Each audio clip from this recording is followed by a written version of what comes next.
আমরা সুন্নি মুসলমান, আমরা সুন্নি মুসলমান। মিল্লাতে ইসলামী আমার বলার উদ্দেশ্য হচ্ছে হযরত ইমামে আহমদ ইবনে হাম্বল যখন তিনি বললেন আমি হচ্ছি হযরত ইমামে আহমদ, তখন ওই ব্যক্তি একদম অবাক, তিনি দাঁড়িয়ে গিয়েছেন, বলছেন হুজুর আপনি যে ইমামে আহমদ, আপনি একবারও আমাকে বলেননি হুজুর আমি আপনার সঠিক আপ্যায়ন করতে পারিনি, আমি আপনার সঙ্গে সঠিক ব্যবহার করতে পারিনি।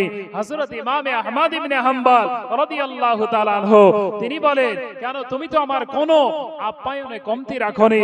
হযরত ইমামে আহমদ ইবনে হাম্বল রাদিয়াল্লাহু তাআলা আনহুকে পেয়ে জড়িয়ে ধরলেন, বলেন হুজুর একটাই আমার আশা ছিল আপনাকে দিদার করব, জামানার বড় ইমামকে দেখা করব, কিন্তু হুজুর আমি কাজকর্মের কারণে আপনার নিকটে যেতে পারিনি হুজুর, তাই আপনার সঙ্গে আমি দিদার করতে পারিনি।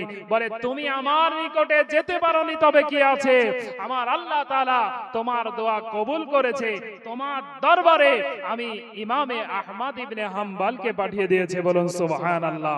মিল্লাতে ইসলামী আমার তাহলে বলার উদ্দেশ্য হচ্ছে এই ব্যক্তির মর্যাদা কেমন করে বাড়লো, ইনি বেশি বেশি করে তওবা করতেন, ইস্তেগফার করতেন, বেশি বেশি তওবা করার কারণে আমার আল্লাহ তাআলা তার মর্যাদা বাড়িয়েছেন। তাই আল্লাহ তাআলা তিনি বলেন কুল ইয়া ইবাদিয়াল্লাযীনা আসরাফু আলা আনফুসিহিম লা তাকনাতু মির রাহমাতিল্লাহ ইন্নাল্লাহা ইয়াগফিরুয যুনুবা জামিআ